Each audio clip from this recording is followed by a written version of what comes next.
Welcome to the second half of this tutorial showing how to make a cardboard Puma. In this second half, we're going to build on our assembly and take the shoe to the finish line. After dry fitting your trim pieces in place, apply glue inside the lace trim pieces to the edges of the shoe body where they will go. Wait for the glue to get tacky. Then press them in place.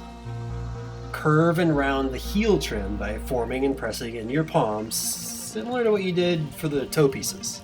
Then apply glue inside the heel trim, wait for the glue to get tacky, then press the heel trim in place. Now we'll deal with the tongue. Shape the tongue first by rolling it over the table edge to create another half pipe-like shape parallel to the tongue's length. Now there's a couple tricky folds to make, each following lines from my template. The lowest dash line provides a reference for where to apply glue.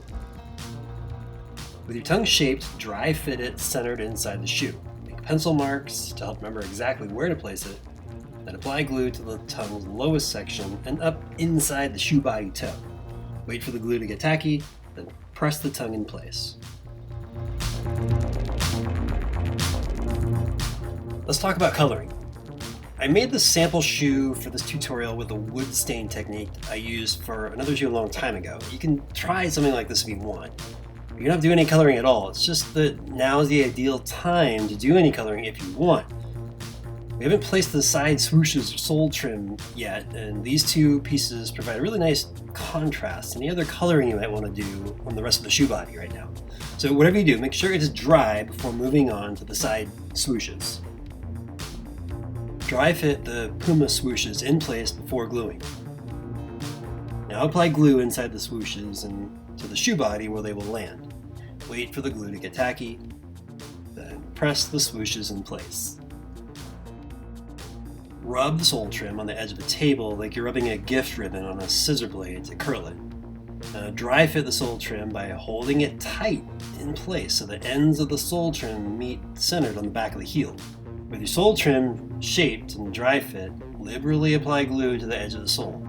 Liberally apply glue to the inside of the sole trim. Wait for all the glue to get tacky before pressing the sole trim in place.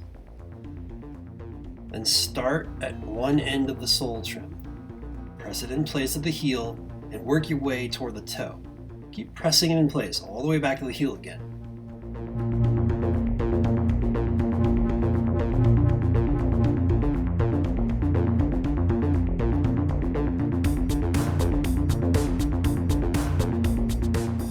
Last step is to lace up your shoe. You should have cut a really long, thin piece of cardboard for the lace. Do it now if you haven't already. My template and how-to booklet have detailed instructions on this and how to string the cardboard lace up into the shoe. Before lacing, rub the lace on a table edge to really soften it up. We don't want any stiffness here. I laced my cardboard shoes with a showroom technique where you lay the laces flat across the top of the foot and jump holes on either side. My how-to booklet has some pretty detailed diagrams and instructions for my lacing technique.